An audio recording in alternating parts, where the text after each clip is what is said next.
Hello, everybody, and welcome back to The Common Law. My name is Attorney Edward Berkman, and I'm going to be your host for this evening. On The Common Law, we like to talk about current legal events as well as just discuss various legal topics to try to give you a better understanding of the law. We're just going to come down with some everyday legal topics, try to give you a better insight into that, things that you might use in your daily life. Now, before we get started, I do just want to add a little disclaimer here. Although I am an attorney, I am not your attorney. Do not take anything that I say here this evening or today, depending on when you're watching the show. Don't take any of this as legal advice. I'm not your attorney. If you have a question, please feel free to email me. My email address will be at the bottom of the screen here. Email me a legal question. We can have a one-to-one. We can talk about it. If you feel like I'm talking about a current legal event or some sort of a fact pattern that relates to your legal issue, please know that there are so many different variations of legal issues, and even though it sounds like it may be exactly what you're dealing with, I promise you there will be some sort of subtle variation, and you should really contact your own attorney or contact an attorney and talk about all those specific facts. So again, please do not take anything I say here this evening as legal advice. That being said, I'd like to thank everybody who tuned in last month to our second episode of The Common Law. We received 30 YouTube views in our first week. We had 60 YouTube views on our first episode in the first week. So, you know, the numbers are a little down, but that's all right. We're trying to build a community here. We're trying to build a resource that you can come to, and hopefully it'll be at least a little entertaining. Now, I'd like to thank local police officer Dan Jenkins. He was our guest last week. And I'd like to thank him for his insight in how to become a police officer, the use of discretion, and just basically a day-to-day on what it is like to be a police officer and how he handles the trials and tribulations that a local police officer in this area deals with on a daily basis. So again, thank you, Police Officer Dan Jenkins. We'd love to have you in The Common Law. You're welcome to come back anytime. We can talk about whatever you'd like, whatever legal issue you'd like. Now, it's really exciting. I want to again remind everybody that I am hosting a free estate planning seminar that is going to be Monday, May 1st at 5:30 p.m. And I will be hosting that in the conference room at the Cumming Center in Beverly. And that's 100 Cumming Center, Beverly, Massachusetts, 01915. Again, it's going to be at 5:30. And if you have any questions about any estate planning topics, any of the topics we went over today, please come. Please bring your questions with you. You can meet me in person, and we can discuss your legal issue in person if you'd like after the event. Again, that's a free estate planning seminar, Monday, May 1st at 5:30 in the conference room at the Cumming Center. It's going to be on the second floor of Building 100. Anybody who had a comment on, if you leave a comment on YouTube, tell us how we're doing. Any requests for topics, YouTube comments are a great place to do that. We have a comment from our first episode. This is coming from Peter Jackson. Peter writes, "Great job. Looking forward to the next episode. Same bat time, same bat channel." Now, thanks, Peter. Thanks for sending that in. Now, if you were watching us on Newburyport 8, then yes, it will be the same bat time, same bat channel. We debut new episodes the second Tuesday of every month at 7 p.m. So we were trying to stay that consistent as much as we possibly can. So again, tune in. If you're tuning in on Newburyport 8, that's the time the new episodes will be. Again, that's the second Tuesday of every month at 7 p.m. And you can catch us anytime at YouTube. Thanks, Peter, for your comment. We do appreciate it. Next, I'd like to talk about the market and this month's Market Watch. Currently, the federal interest rate is at 4.58%. So it's, I believe, a little bit up from last week, or last month, I should say. 30-year fixed mortgage rates, those are going to be between the 6s and the 7s, high 6s, low 7s. Not a great time to take out a loan. I know a lot of people are used to having under 5% mortgages. I do think we'll get back there. However, we're just hoping the economy turns around. So, also, my background being a real estate attorney, spring is a time where more inventory should hit the market. More homes should be for sale. That should, make it a lot easier for folks to buy houses. Maybe it'll bring the housing market down a little bit. Don't be too worried about that. It'll be good overall for the economy. Moving on, I'd like to begin this month's legal topic, and we're going to talk about estate planning, why you should do it, and really what's involved in an estate plan, what documents are there, and sort of why some of the ancillary documents are probably more important than what you're typically thinking in terms of a will or a trust. So let's talk about an estate plan's purpose. An estate plan is a great way to make sure that after you pass, your wishes are carried out in terms of where your assets go, how you want to be taken care of at the end of your life, things like that. A good estate plan may also allow you to avoid probate, and your estate saves a ton of money doing that. And it also just makes it easier for the folks that, have to deal with it, have to open the probate, your personal representative, your next of kin, your family. They're going to be grieving your loss. It's going to be a tough time for them. Making sure they don't have to open a probate is going to make their lives a whole hell of a lot easier, and it's going to be significantly less money. And moving on, we have, sort of just in case, documents that just in case you get incapacitated and you need someone to make medical decisions, just in case something happens to you and you need somebody to sign, a bank document or other legal document. Those, we sort of call those just in case documents that you probably end up using at some point in your life, and that's okay. So, your estate plan should include the following documents. The first one being a will, also known as a last will and testament. That is probably the most common, most widely used estate plan document, is going to be your will. Probably the most important, but there are other important ones as well. And that includes a healthcare proxy, a HIPAA authorization. Those two things are different. A living will, which is different than a regular last will and testament. Perhaps one of the most important documents, and that's going to be a durable power of attorney. And then your estate plan may or may not include a trust. Not every estate plan needs a trust. Most do. Yours may not. All depends on what you're looking to do. And when it comes to trusts, there are many different types. And honestly, trust should be taken care of in its own episode. We're not going to touch too much on trusts today. So, moving to the first estate plan document, and that is your will or your last will and testament. And this is a document that controls who receives your asset upon the death and names a personal representative for the estate. And it can also name a guardian for any minor children that you may have at the time that you pass. So, what are those things? Let's break down the first one, them being assets. Those are the tangible personal property, things that you own in your name at the time that you pass. These can include bank accounts, real property, vehicles, and then various, personal property, heirlooms, watches, jewelry, furniture, things like that. The other piece of this is a personal representative. Now, this is somebody that you name in your will, and they kind of become in charge of your estate after you pass. They need to be appointed by the probate court. So you do need to open up a probate with a will to appoint a personal representative. And that is the person that will basically be the point person going forward. They'll be able to, once they're appointed as a personal representative, go to the bank and withdraw those funds. They're going to be the person that's going to make all of those little decisions that you're not going to be around anymore to make. And lastly, the guardian for your minor children.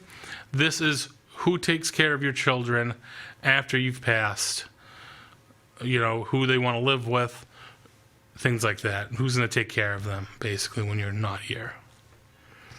If you don't have a will in Massachusetts, it's what's known as intestate. Basically, Massachusetts intestate laws would decide how to do all of those things. They would decide how to divide up your assets. They would decide who would be the personal representative, and they could decide who is the guardian of your children.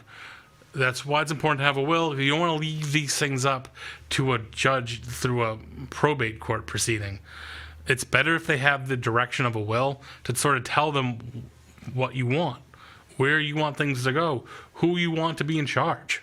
These are all very important things. We don't want to just leave that up to the intestate laws of the Commonwealth. And that's assuming that everybody gets along. If there's people who don't get along, varying viewpoints on, I want the kids, I want the money, I want this, I want that, it could get really, really messy, and it would take a long time, and it would ultimately become very expensive. The first of the ancillary documents, all the other documents we listed out before, is going to be your health care proxy. Now, this is a document that names a person who will make health care related decisions for you if you are unable to make those decisions, if you are incapacitated. This could be if you are in a coma. This could simply be you got into a car accident and you're knocked out and you can't make the decisions of what, do we go surgery? Do we not go surgery? We need to know in 30 seconds. What do we do? Well, do they have a healthcare proxy? If so, who is it? And then that person would make that decision or those decisions as they go. A healthcare proxy, it only becomes effective upon your incapacity. If you're up, awake, and you can make decisions, that healthcare proxy really has nothing to do. The document doesn't take effect yet. It's only if you are incapacitated. You are unable to communicate your decisions with your healthcare providers at that time. And again, they control those medical decisions for you. So for instance, if you were in a coma, and again, like we talked about, you needed surgery right then and there, this document would allow someone else to make that decision for you, whether or not you would be receiving that surgery. Close to what this is, but a little different, is called a HIPAA release. Now, a HIPAA is a law that protects your protected healthcare information. It basically is a law that says your doctor cannot communicate your healthcare information with anybody else other than you. That if you want that information shared with a third party, you need to make them your HIPAA representative. Basically, you need this document that authorizes that person to be informed of your healthcare information. Doctors cannot and will not, and definitely should not, release information to a third party regarding your medical information without first having HIPAA. If they've done that, they are probably in violation of this law. Does that mean you get to sue the doctor? Well, that depends. Again, email me if you have specific questions on that, but that would pertain to your specific instance. But they're not supposed to do that. That's all I'm trying to say. And now, your healthcare proxy does not automatically get your protected healthcare information. Again, they need to submit this document to the doctor in order for that to happen. So a lot of people, when they execute an estate plan, they have a healthcare proxy, they have a HIPAA authorization form. They submit that stuff to their primary care physicians ahead of time. So if something happens, they have these documents already in place. They're already ready to go. The doctor knows who the healthcare representative is, who the HIPAA authorized user is, and they're able to share that information and have those people make those decisions, sort of in real time. Again, it's always a good idea to provide these documents to your physicians ahead of time. Just makes life a lot easier because you never know what could happen. Oftentimes these documents are not used at opportune moments. They're used in emergencies. So it is always good to sort of have a game plan on how these are going to be used as you go along. Next up here we have your living will. Now, living will is different than a last will and testament. A living will actually is not even binding in Massachusetts. This document is not legally binding. A living will just sort of tells your family, your loved ones, what you want to have happen if you, again, were incapacitated, on life support, unable to make sort of key life decisions, while you're incapacitated in a hospital. A lot of times these come down to life or death decisions. If you are in a vegetative state, do you want the plug pulled?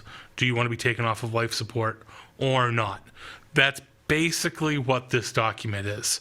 You can have a more specific living will that goes into deeper, deeper, what we want to call it, circumstances or events that is very specific. Only remove me from life support if it's the third Friday of a month and I had tacos for dinner that day. Like, you could get that specific. I don't know why you would want to, but typically it is if you want to be taken off life support if you were in a vegetative state, yes or no. It's not binding. So if you have a living will and you want to be taken off of life support in a vegetative state and you pull through and you miraculously recover, and you're like, well, why wasn't I taken off life support? I wanted to die. You can't go ahead and turn around and enforce this document or hold somebody to it, try to sue them. You're not going to be very successful if you try that. What we're talking about here is it's not legally binding. I mean, it's just a guideline. It's just a suggestion. Gives your family an idea of what you would want in those situations. You just let your folks know. Let your people know. That's all this really is. Now, perhaps the biggest ancillary document to your health care, or to your estate plan, is going to be the durable power of attorney. Now, this comes down to who do you trust? Who do you trust? This document becomes effective immediately. This does not become effective upon your incapacitation. This basically gives another person full authority to do whatever you could do legally or financially. If they wanted to take out a loan in your name, they could do that. If they wanted to sign your checks, they could do that. Now, in Massachusetts, durable power of attorney is very specific. Those powers need to be listed in that document in order for them to do that. So, if you want your durable power of attorney to write and sign your checks, that specific power needs to be named in the document. Massachusetts does not allow for broad general powers being given away in this document. You need to specifically name everything you want that durable power of attorney to do in order for them to use it. Now, when I draft one of these documents, it's a very lengthy document. It could be up to 20 pages. Why do we do that? Well, we want to make sure that if you ever had to use this durable power of attorney, if for whatever reason you needed to use it, you needed to grant that power to another person, and you're unable to, do any of those banking or sign those legal documents or anything like that, we want to make sure that that person has the power to do that. We want to make sure it spells it out very clearly. This person has the power to do that. Again, if it's just some broad generalization of powers, they can do banking, they can do healthcare, they could do legal signings. It has to be specific. All those generalizations aren't going to work. Again, only specific powers. That's why it becomes very important. Do you trust this person? If you give them if you give them specific powers, they have the power to do that. Revocable trusts, and those are used for, moving assets, making something uncountable for Medicaid purposes. If you were applying for Mass Health and you wanted to, again, try to avoid or try to protect some money from being recoverable from Mass Health or Medicaid, storing it into a revocable trust, could work again. There are many more sort of facts and ideas we need to discuss in order to get a better understanding of that, but that is, an option. So again, your estate plan may or may not include a trust, but that depends upon what your needs are and what you are looking for in an estate plan. That's all the documents here we have today, folks. I know this has been a quick one. Again, I would like to thank you all for tuning in to the Common Law. Sorry it's such an abbreviated episode. Catch me next month, and we will discuss another legal topic. Thank you, and have a good evening.